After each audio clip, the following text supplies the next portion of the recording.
Ciao, sono Sara Z da La La Land. Incontrerò grandi ospiti provenienti da ogni parte del mondo. Vi sorprenderanno condividendo la loro storia, ma tratteremo anche svariati argomenti. Le storie raccontate spezzano le barriere. Enjoy! Hi, I'm Sara Z. I'm with Howard Fine. Thank you so much, Howard. It's such an honor to be with you today. Thank you for accepting my decent proposal. Howard Fine is one of the best acting coaches in Los Angeles. He's an author of Fine on Acting, A Vision of the Craft. And there's a prolific list of actors you have coached and you're still coaching. The list is very long, but I want to mention a few top-notch names like Will Smith, Chris Pine, Jennifer Connelly, Jared Leto. I always messed up this name. By the way, did you coach them in Requiem for a Dream? He was my student back then. Jared started in the foundation class way back before he even did my so-called life. So he was at the studio for years, working his way through the classes. What's the difference between an acting coach and an acting teacher, if there is a difference? Yeah, there is. Okay. It's two different hats. In class, I am the ultimate judge of the work. So I will allow my students to fail.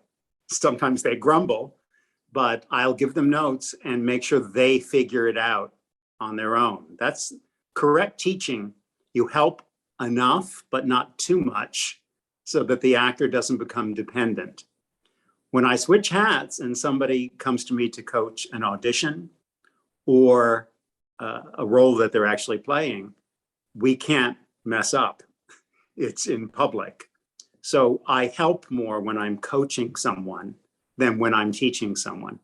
When I'm teaching them, I'm trying to give them the tools that they need to go forward. If I'm coaching someone, I'm trying to get the best possible work as quickly as we can. Right, because you're on set, and also I'm sure you have so many people behind you, like the director, the production team, like there's like crows on you. Like well, I don't go on set, actually, Sarah. I'm one of the coaches who does not go on set with the actors. Oh, okay. So you don't go on set with them. Yeah, you coach them before, but on set they are alone, or can they require an acting coach? Some actors do that, but I would tell you it doesn't promote much confidence in the actor or the people around them. Imagine a surgeon bringing their teacher into the operating room. How would you feel about being operated on? So at that moment, they have a director. My job when I prepare somebody for a role is to make sure they've got access to everything they need. They really understand the script and how to connect to it. But they have to be open to what the other actors are doing. They have to be open to what the director wants. And when the acting coach goes on set, it creates the wrong dynamic. The actor will look at the director and look at the coach and wonder who to listen to, and that doesn't work. Gets confused. Your quote, "You don't need to be other than who you are, but you have to be all of who you are." Yes. One of the great misconceptions about acting is the idea of playing a character. Because first of all, how many characters do you play in the course of a day? Many. Yeah, many characters, like the sad character, the happy character, the borderline character. Right. If I'm speaking about acting, I feel smart. If I'm speaking to a scientist who's working on a cure for cancer, I feel stupid. In everybody is a smart person and a dumb person, an outgoing person and a shy person. We play so many roles on a daily basis, and they're all parts of us. So when we look at a character, it's about connecting to that part of yourself that is the character. So if you look at a role and you say, oh, that's not me, there's a part of yourself you don't see. Well, that was what I wanted to ask you. Thanks for leading me in, because I always thought it's easier to play a character, or when we see a star playing a character in a film and she or he nails that character, I think, okay, probably the character is very close to her in the real life, the mannerism or like the experiences the actress or actor had. But what about a character like a serial killer, or like someone that is very distant from us? How can we tap into certain characters that are not us at all? Okay, well, I would tell an actor never to start thinking that way. You know, most of us have at least one friend in our lives that is a very unusual friend for us to have. You think, how did we ever find things in common with this person, and yet we're friends? Personalizing a role is very similar to making friends. Spend no time on how you are different than a character.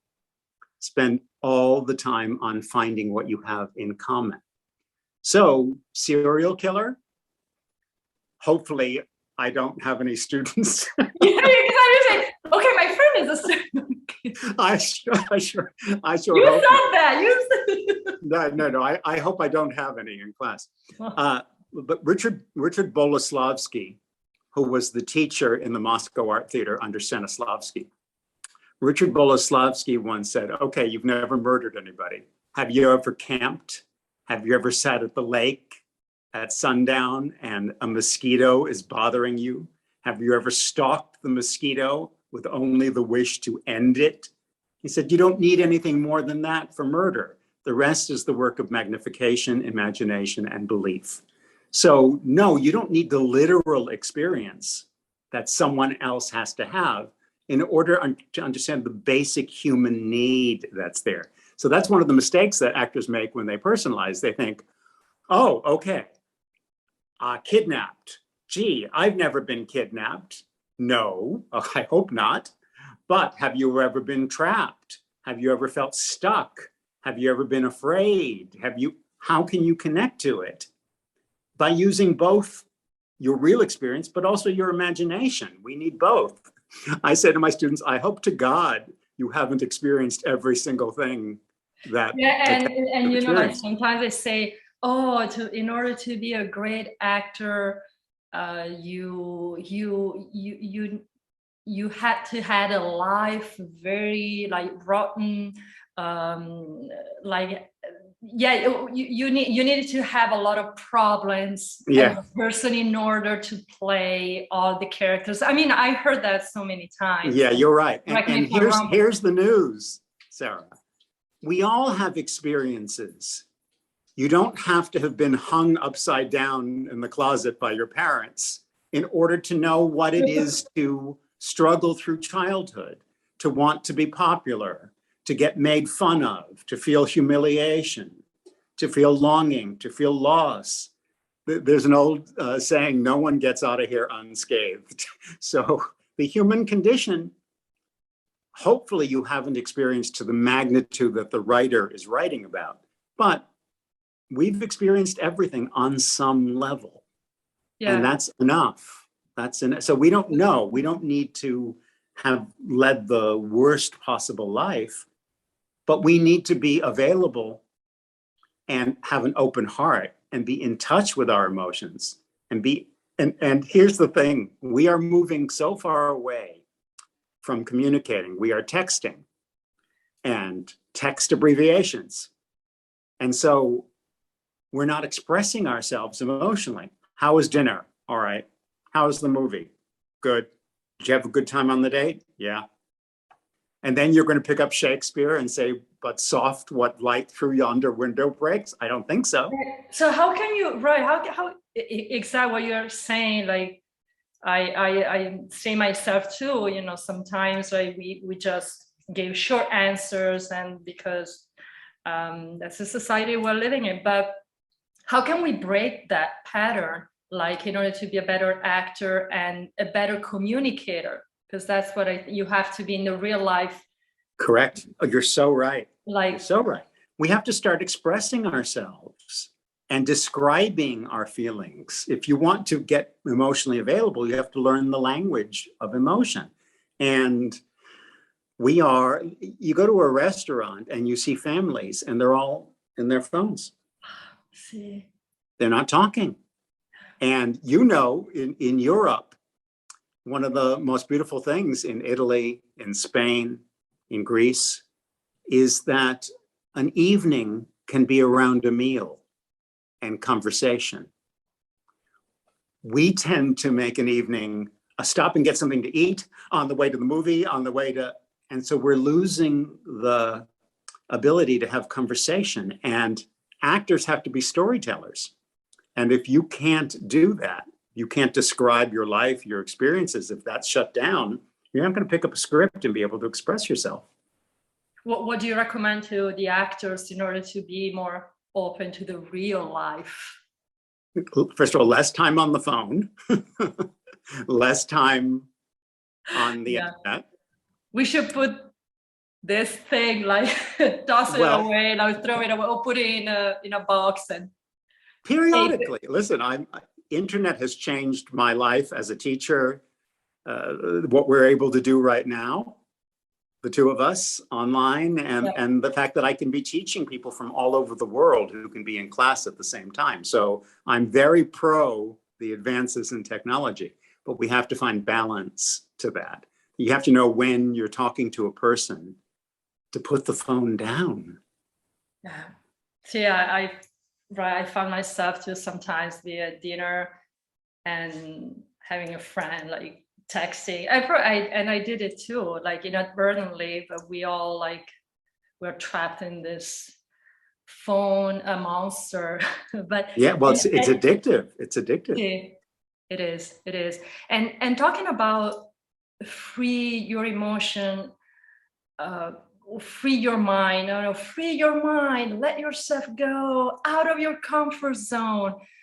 But I feel as an actor, the action determines the development of a character. So, and nonetheless, the intellect. So how can we find the balance of being so open and out of our comfort zone, but at the same time to intellectualize the character's mind?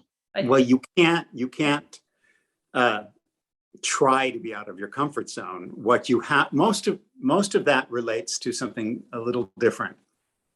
When we are nervous, which is always, we try to control everything. That is when technique is used incorrectly and when it's taught incorrectly. The actor figures everything out in advance and then they don't show up. They've got all their choices worked out. And it's often taught to actors, oh, you've got to make strong choices. And the actor thinks they've got to figure out clever things to impose in the scene. A strong choice is authentic connection and investment. A strong choice is not something you figure out in advance and impose. So working that way is akin to learning to paint by numbers. You figure it all out and then you're not present. So what's the biggest risk you can take? Risk being present. Risk allowing impulse. Risk forgetting your next line. You can think ahead the entire time and get every line perfectly, but never be present. So that's the risk. That's what a real risk is. So, see, what you're saying, the strong choice, and so true. Make a stronger choice, stronger. It's not this. About action. So the action serves the lines. It's not vice versa. Well, first of all, you don't figure the actions out in advance. It's akin to practicing for tennis, Sarah. Before the tennis match, you can practice your serve, your volley, your backhand, your forehand. And then you got to play the match that's coming at you. So learning to play actions, yes, because it's akin to learning to hit the ball over the net. You have to send. At the end of an email, you have to send. And learning to play actions helps you provide verbal will and gets rid of mumble acting where people are just trying to be natural. But when you predetermine in advance what actions you're going to play, you're no longer available to impulse. And so we don't use acting technique to gain control. We use it as a gateway to spontaneous life. Love it. Because in the real life, it's the same. You can't premeditate what the other person maybe is going to do. Excuse me. You can't premeditate what the other person's going to do. Yeah. Maybe like if you have a meeting with someone, you can kind of sort of understand the person or what kind of question possible, but we can control our actions more than. But this exchange, for example, you have me. We know what we know what we're curious about. All of that is there, but we haven't met prior to today. And so here we are, and I'm taking you in, and you're smiling, warm being that you are, and you're taking me in, and we're playing. If I came into the meeting already determined I'm going to say this, and this, no matter what you ask me, that's what politicians do. Yeah, that's what some people like. They wouldn't know exactly the question. Like, and control. We are at the bar, at the cafe, like.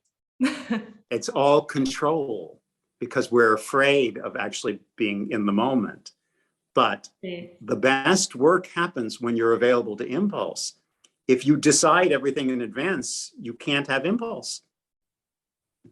I love the word impulse. The impulse, like in the moment, how you react in that fraction of a second.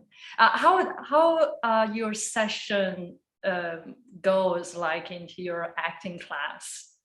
Well, it's all changed. How do you prepare your actors for roles? Okay, it's all changed. So there's a wide variety. So in terms of preparing somebody for a role that they're playing, when I worked with Will Smith on the movie Concussion, he spent a couple months. Now he's at the status where he knows well in advance when he's going to do something.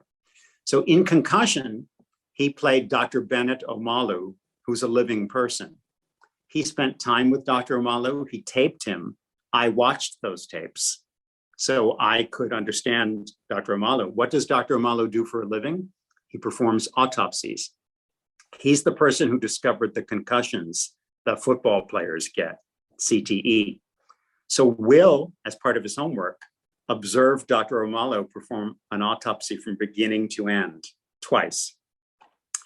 And as Will described it, it begins with a diagonal slice across the cadaver. And Will said he almost passed out watching it, but he had to learn because his hands had to be educated. Dr. Omalu has an accent. Will worked with a dialect coach and worked on the accent 24/7 until it became part of him. And then we worked on finding where Dr. Omalu lives inside Will, not to imitate Dr. Omalu, but to find Will's connection to it. So we worked very carefully through that script from beginning to end in preparation. So at that level, he had plenty of time. Sometimes an actor's got an audition the next day and they've got to work quickly. And so I have a process I call my 8 steps. So when we have to work quickly, we touch the 8 steps lightly because you don't have the time.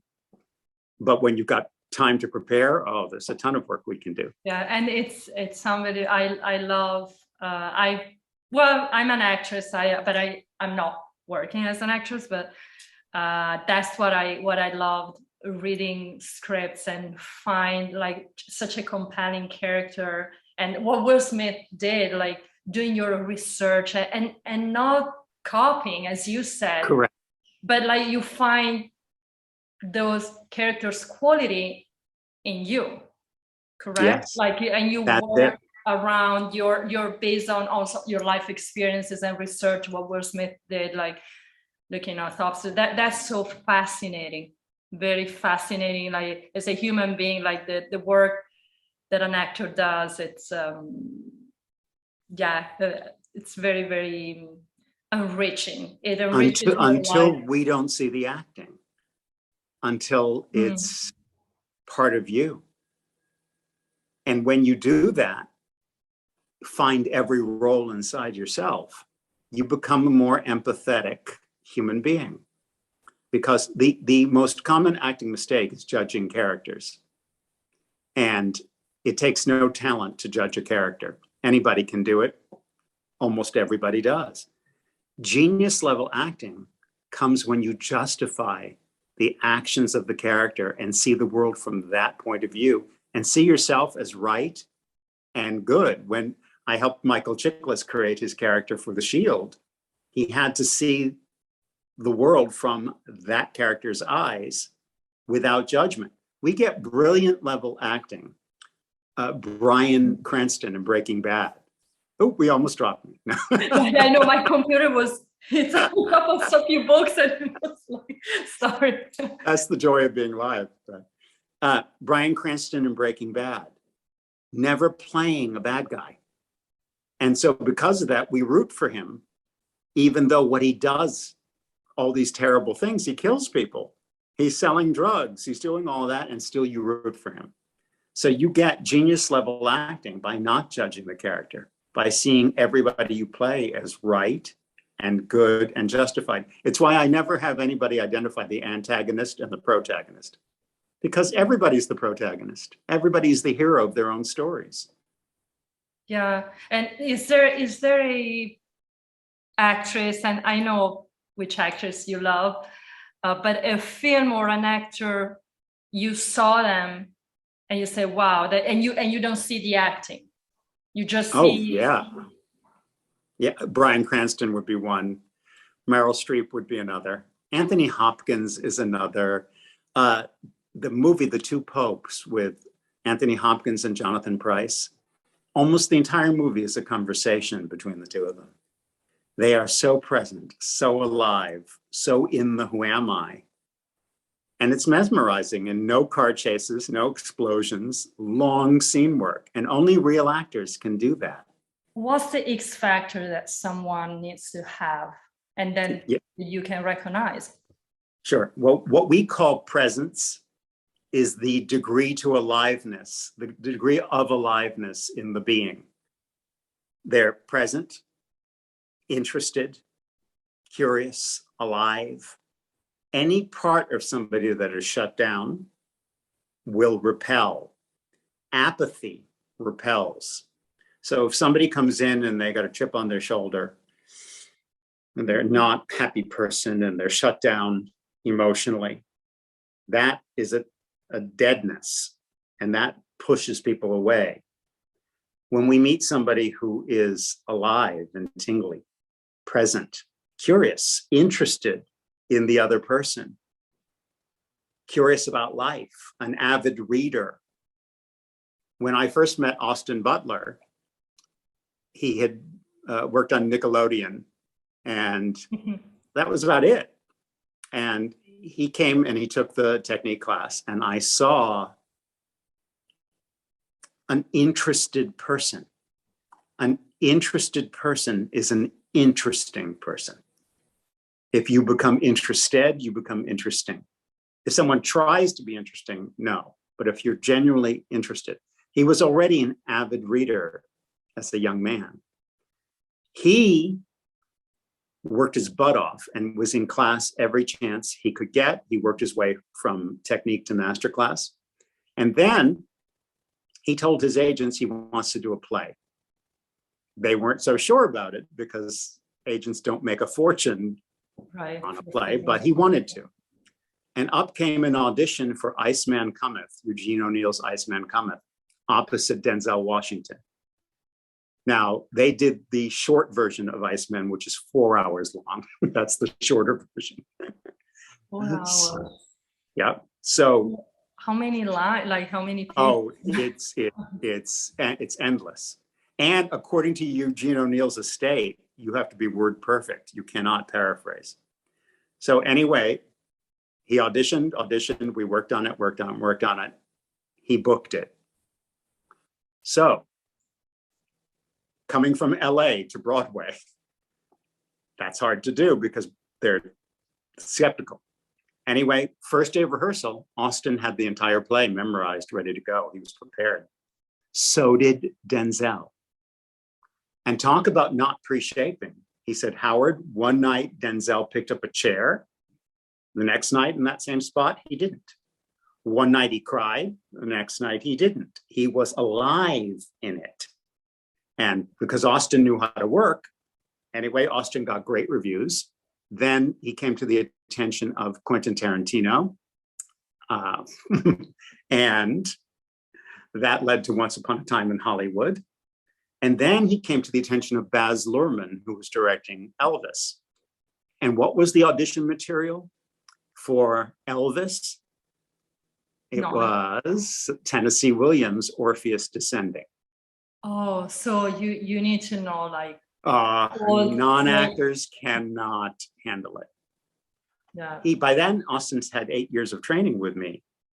We worked on his audition, and he worked with some of my colleagues at the studio as well, and he booked it. Now there's the game change.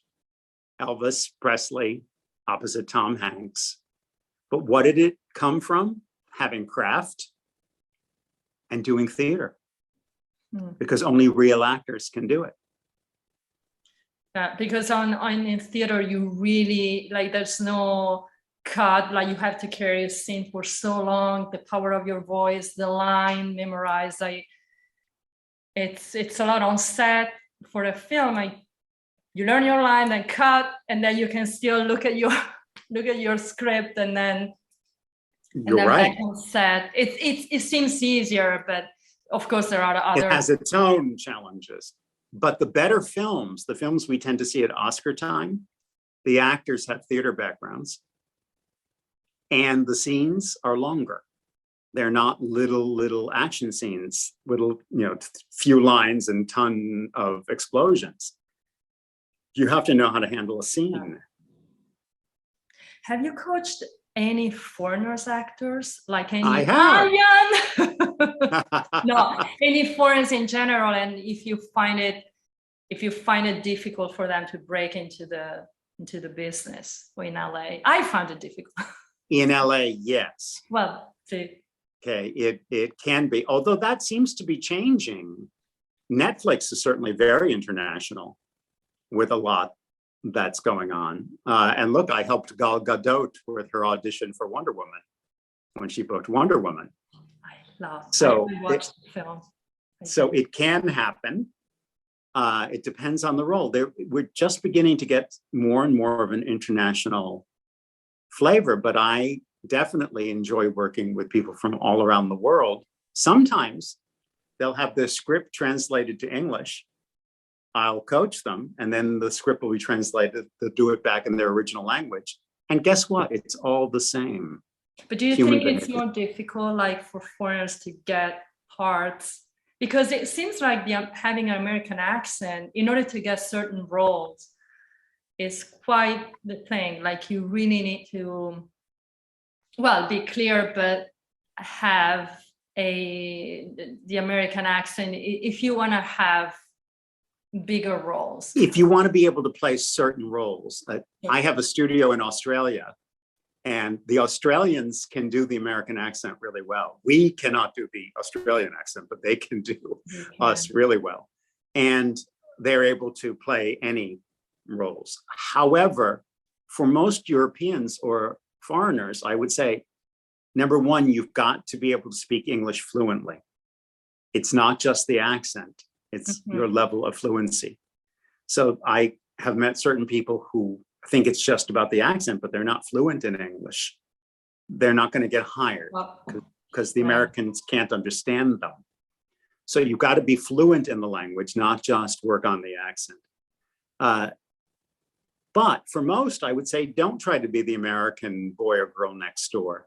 Look for those interesting roles that can be played by a European. We have just begun to open our consciousness to diversity in casting. True. And so I'm optimistic that it's becoming more of a world stage than just local. How was working with Gal Gadot? You mentioned Gal Gadot in Wonder Woman. How was working with her? Like, delightful. She's the humble and appreciative of any help. And what we worked on in the audition was the human being, not playing a superhero, but finding the human being. And there's a great example of not judging the character. And I think that's why she booked that part. Yeah, I loved, it was the Wonder Woman, the first film, right? Yes. It was and we could see that. We saw the humanity in the character before seeing the Right. superhero. So it's not just fun. It comes from being human first. Always. Like, I was thinking also about like, during the COVID era, you know, that we consider the doctor superhero, but first they are humans, and then they helped their patients, and they became superhero because they healed and they saved a lot, like many lives. And if we compare that, it's the same, like kind of playing a Marvel character. Well, it's got to have, you have to have a vulnerability. Superman could not exist without kryptonite, because otherwise Superman would be totally invincible and no one would care. What we care about is the vulnerability, the humanity. Are you now teaching in person, Howard? I am. I'm both online and in person. Yeah, because we're all very careful. We're wearing our masks, but we're there. Oh, you're wearing masks. We are. Everyone needs to wear. Everyone has to be vaccinated, and everybody wears a mask in class. Oh, it must be hard. How can you see the expression? When they get up to do a scene, okay, they can take the mask off. But sitting, watching, everyone is masked. Powerfine.com.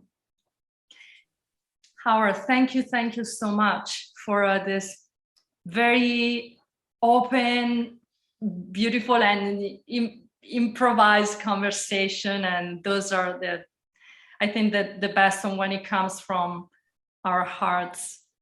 And I'd like to audit one of your classes. I like to come. Just go to the online and you can arrange.